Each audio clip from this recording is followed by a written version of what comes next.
Saludos queridos seguidores de Galaxia Sonora. Hoy nos adentramos en las profundidades del Imperio Galáctico con Tarkin, una narrativa que revela los orígenes y la ascensión de uno de los personajes más emblemáticos de Star Wars. Como siempre, estoy emocionado de compartir esta nueva aventura con ustedes. Además, les recuerdo que ahora también estamos en Instagram. Encuentren el enlace en la descripción para unirse a nuestra comunidad galáctica y disfrutar de contenido exclusivo. Sin más preámbulos, comencemos nuestro viaje al corazón del Imperio. Capítulo 3. Caso pendiente.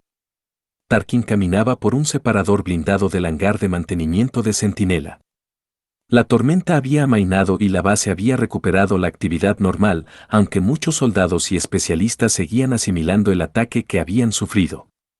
Para los más jóvenes, reclutas o voluntarios, era el primer momento de acción que habían vivido nunca. Al otro lado de los enormes paneles de transpariacero del separador, varios técnicos forenses con trajes de protección contra materiales peligrosos estaban examinando los restos de la batalla y realizando pruebas a 3 cazas estelares droide colocados sobre horquillas y colgados de grúas altas. Por todo el hangar había montacargas y droides clasificando escombros. El aire desprendía un fuerte olor a lubricante y metal quemado, y el alboroto generado por los droides obreros era chirriante. Como había advertido, muchos de los droides buitres se habían convertido en bombas al perder contacto con la computadora de control central de la nave de guerra. Aún así, los equipos de salvamento del capitán Burke habían logrado recuperar un droide cuyo mecanismo de autodestrucción había quedado dañado. Colgado en configuración de vuelo, con las alas del cañón blaster lateral plegadas, el droide buitre de 3,5 metros de altura no parecía el ave carroñera que le daba nombre sino un cuadrúpedo con cabeza equina. Con la barquilla central abierta y el cerebro de la computadora expuesto y tachonado de instrumental, parecía que estuviesen torturando al droide, en vez de practicándole la autopsia. Los otros 2 cautivos colgantes, los cazas de 3 brazos que imitaban el aspecto de la especie que los había diseñado, estaban expuestos de manera similar y conectados a varias sondas sensoras. Tarkin había perdido la cuenta de los vaivenes que había dado. Estaba frente al droide buitre cuando se abrió una escotilla de descontaminación en el separador y apareció un técnico, que se quitó la capucha del traje antirradiación y se limpió el sudor de la cara y la calva. Tarkin se volvió y fue a recibirlo. ¿Qué han descubierto? Menos de lo que esperábamos, señor. El análisis de los datos del identificador amigo-enemigo del centro de mando confirma que la nave capital era una versión reducida de un carguero crucero separatista de clase Providencia, modificado con módulos tomados de fragatas y destructores de la CSL. Ese tipo de nave se hizo célebre en la guerra por interferir señales y destruir repetidores de holo-red. Algunas partes de la torre de sensores de la nave, que los separatistas solían colocar en la parte trasera, parecen proceder del crucero Voz Lúcida, que actuó en Kuel, Railot y otros 2 sistemas disputados. Tarkin frunció el ceño. ¿Cómo es posible que los equipos de apropiación no confiscasen esa nave? No lo hicieron, señor. Los registros dicen que Voz Lúcida fue desmantelada en los astilleros de Bilbringi hace 4 años. Tarkin reflexionó sobre aquello. En otras palabras, algunas piezas de aquella nave se extraviaron. Se extraviaron, las robaron, las vendieron, imposible saberlo. Otras partes de la nave de guerra parecen venir del Invencible. Tarkin no se molestó en disimular su sorpresa. La nave del almirante separatista Trench, destruida durante la batalla de Christoph Seas. Parcialmente destruida, en cualquier caso. La nave tenía diseño modular y los módulos que sobrevivieron debían ser dignos de ser recuperados para ponerlos en el mercado. Los comerciantes de piezas del borde exterior están siempre desesperados por conseguir material, por lo que los módulos pudieron acabar en el cúmulo Tion o algún lugar parecido. El técnico se quitó el otro guante largo y volvió a limpiarse la cara. El escáner de Ideyan detectó 30 formas de vida, unía, tripulación de humanos y humanoides, lo que concuerda con la práctica habitual de colocar seres inteligentes al mando de la mayoría de naves clase Providencia. Pero para una nave de ese tamaño y arsenal, 30 seres vivos es literalmente la definición de la tripulación mínima. A veces los separatistas sustituían a los pilotos por droides OOM y supongo que nuestra huidiza nave de guerra también debía disponer de algunos porque quienquiera que ensambló la nave, La equipó con una rudimentaria computadora de control de droides, probablemente una de las que había en la primera generación del Ukreulk de la Federación de Comercio. Quienquiera que sea, como dice. La voz lúcida fue construida por los Quarren del Cuerpo de Ingenieros Voluntarios del DAC Libre, para descontento de los Mon Calamari que comparten el planeta con ellos. Estamos revisando si Sid sus antiguos socios, Muelles Pamant, pudieron supervisar la remodelación. Últimamente ha aparecido tecnología de la Federación de Comercio y separatista en el sector corporativo, por lo que también estamos investigando la posibilidad de que fuese construida allí. Los cazas estelares cazacabezas vistos en el holovideo pueden salir de cualquier sitio. Los Tikiar se producen en Cenex, pero no es extraño encontrarlos en este sector del borde. Tarkin asintió y fue hacia el muelle. ¿Y los droides? El especialista se giró hacia los ventanales. El buitre está relativamente poco modificado. Misma propulsión con combustible proyectil, mismo armamento. La identificación alfanumérica indica que perteneció a un grupo de combate de la Confederación conocido como Legión Severa. Y también terminó en el mercado negro, eso parece, señor. Tarkin se alejó por el separador. ¿Y los tricazas?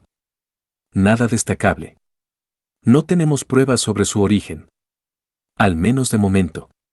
Tarkin resopló. ¿Han averiguado algo sobre el punto de partida de la nave de guerra? El especialista negó con la cabeza. Negativo, señores. Los módulos de memoria de los droides no almacenan información sobre saltos hiperespaciales. Muy bien, dijo Tarkin. Prosigan con la exploración. Quiero que examine hasta la última tuerca y el último tomillo. Estamos en ello, señor. El técnico volvió a cubrirse la cabeza con la capucha, metió las manos en los guantes largos y se marchó por la escotilla. Tarkin le miró entrar en el hangar y siguió con su deambular, reproduciendo el ataque en su mente. El hostigamiento de las instalaciones imperiales por parte de piratas y desafectos no era nada nuevo, pero en prácticamente todos los casos los asaltos habían sido misiones relámpago y ninguno se había producido tan cerca del fuertemente defendido Geonosis. La falsa holotransmisión en vivo pretendía que las naves de Centinela se trasladasen a la estación Baluarte con la esperanza de dejarla primera vulnerable. Pero estaba claro que era un plan suicida. Aunque hubiese enviado el Electrum a la estación de repostaje, aunque se hubiese dejado engañar por aquella petición de auxilio y hubiese mandado la mitad de su flotilla, los escudos de energía y los cañones láser que protegían su base habrían bastado para repeler cualquier ataque, especialmente si lo llevaban a cabo droides. La misma nave de guerra del holovideo que los atacantes habían transmitido por la holored local había aparecido sobre Centinela, pero ¿dónde estaban los cazas estelares modificados pilotados por seres vivos? A pesar de llevar tripulantes, el misterioso crucero no había abierto fuego. Si el objetivo era destruir la base, ¿por qué no habían usado la propia nave como bomba revertiendo del hiperespacio mucho más cerca de la Luna? Cuerpos planetarios más grandes que Centinela habían terminado destruidos con ese tipo de maniobra. Igual de preocupante era la cuestión de cómo los falsificadores habían descubierto la existencia del teniente Ton, porque su reciente traslado a Baluarte era alto secreto. Los creadores del falso holovideo habían podido improvisar un holograma en vivo del joven oficial cuando Tarkin le ordenó que se dejase ver. ¿Estaba Ton implicado en la conspiración o los atacantes habían manipulado grabaciones ya existentes obtenidas de la holored pública o alguna otra fuente? Era bastante inquietante asumir que la ubicación de las bases Centinela y Baluarte había dejado de ser secreta y además seguía sin entender el ataque. ¿Qué pretendían conseguir aquellos piratas o corsarios lanzando un ataque dron condenado al fracaso? ¿Y unos disidentes políticos? ¿Se trataba de una venganza? Había un grupo que encajaba, los droides Gotra, una terrorífica banda de droides de combate modificados que se consideraban, según muchos legítimamente, agraviados por el imperio por haberlos abandonado después de su servicio en las guerras clon. Pero los informes de inteligencia más recientes afirmaban que los droides Gotra seguían en un complejo industrial de las entrañas de Coruscant, ejerciendo como esbirros del sindicato criminal Crimora en atracos, tareas de protección, secuestros, chatarrería ilegal y extorsiones. Podía ser que los Gotra se estuviesen expandiendo, También que hubiesen descubierto la existencia de la base Centinelas, pero era muy improbable que los droides usasen un armamento tan obsoleto para mandarle un mensaje al Imperio. Tarkin sacudió la cabeza, irritado. En parte, la estación de combate móvil de espacio profundo pretendía poner fin a todo tipo de hostigamientos, ya fuesen motivados por la codicia, la disensión política o la venganza por actos cometidos durante las guerras clon o posteriormente. Cuando todos los habitantes de la galaxia entendieran el potencial del arma, cuando se impusiese el miedo a las represalias del Imperio, el descontento dejaba de ser un problema. Pero en aquel preciso instante, teniendo en cuenta además la naturaleza secreta del proyecto de Geonosis, el Departamento de Seguridad Imperial e Inteligencia Naval estaban muy atareados intentando acallar los rumores y evitar cualquier filtración. En los 3 años que Tarkin llevaba al mando de Centinela y centenares de puestos de avanzada de suministro o vigilancia cercanos, además de en calidad de administrador de una buena porción del borde exterior, nadie había logrado penetrar en espacio geonosiano. La posibilidad de que aquello cambiase le ponía los nervios de punta. Si establecer la identidad de los enemigos de Centinela resultaba desalentador, conocer el verdadero origen de la estación de combate era prácticamente imposible. Todo el mundo, desde célebres diseñadores de naves hasta ingenieros talentosos, quería atribuirse el mérito del superarma. El propio Tarkin había debatido la necesidad de un arma semejante con el emperador mucho antes del final de las guerras clon. Pero nadie excepto el emperador conocía todos los detalles de aquel proyecto de dimensiones lunares. Algunos aseguraban que había nacido como arma separatista diseñada por la colonia colmena del archiduque geonosiano Pocle el Menor para el conde Dooku y la Confederación de Sistemas Independientes. Pero de ser así, los planos debían haber llegado de alguna manera a manos de la República antes del final de las guerras clon, porque el casco esférico del arma y el disco descentrado del láser ya estaban en fabricación cuando Tarkin la vio con sus propios ojos por primera vez, tras ser ascendido al rango de Moff. Cuando fue hasta Geonosis acompañado por el mismísimo emperador en el mayor de los secretos. Tampoco tenía ningún motivo para intentar resolver el enigma del origen de la estación de combate. Lo que le preocupaba era que, por culpa de la estrategia que hacía que ningún comandante de base, MOV, almirante o general, tuviese acceso completo a la información sobre envíos, calendarios o progreso de la construcción. No había nadie supervisando todo el proyecto. A no ser, por supuesto, que se considerase al emperador como esa persona. Pero las visitas de este habían sido contadas y nadie sabía cuánta información estaba llegando al Consejo de Gobierno Imperial ante el que respondían los MOVs, ni mucho menos la que llegaba a oídos del propio emperador. Sin duda le estaban pasando informes, pero ya no bastaba con eso. El proyecto había alcanzado un punto en el que dependía de innumerables proveedores y, aunque se mantenía oculto el destino final de su trabajo, millones de seres de toda la galaxia, decenas de millones quizá, estaban en aquel momento implicados de una manera u otra en la construcción de la estación de combate. Sí, el proyecto implicaba la presencia obligatoria sobre el terreno de un grupo de científicos, especialistas en armamento y arquitectos ambientales, pero ¿qué sabían ellos de proteger la estación ante saboteadores? Si Tarkin podía hacer las cosas a su manera, algo que a esas alturas no tenía muy claro, implantaría la estructura hegemónica vigente en Coruscant y otras partes y colocaría un supervisor que coordinase todas las cuestiones relacionadas con la construcción y la defensa. Un supervisor único ante el que respondieran todos, o pagasen las consecuencias si no lo hacían. Si lo único que quería el responsable del sospechoso ataque contra Centinela, fuese quien fuese, era llamar su atención, el plan había tenido un éxito relativo, porque Tarkin ahora tenía más dudas que certezas. Su incansable deambular se detuvo cuando su asistente llegó apresuradamente a la zona segura del hangar de mantenimiento. Un comunicado de Coruscant, señor. Tarkin supuso que sería de inteligencia militar, la respuesta al informe post-acción que había enviado, y eso dijo. No, señor. Viene de más arriba en la cadena de mando. Tarkin arqueó una ceja. ¿Cómo de arriba? Desde las máximas alturas, señor. Tarkin se puso ligeramente tenso. En ese caso recibiré la transmisión en mi camarote. Allí donde 2 días antes había estado la holopresencia uniformada de Tarkin, La holomesa proyectaba ahora una imponente visión del visir Mas Ameda, vestido con una elegante toga granate. El tinte dan del holocampo oscurecía la pigmentación azul natural del chagriano. Desde las protuberancias de carne que tenía a ambos lados de su cuello ancho colgaban unos cuernos afilados, como los que coronaban su cráneo calvo. Esperamos que vaya todo bien por la base Centinela, gobernador. Tarkin no estaba seguro de que sabía Ameda sobre el reciente ataque.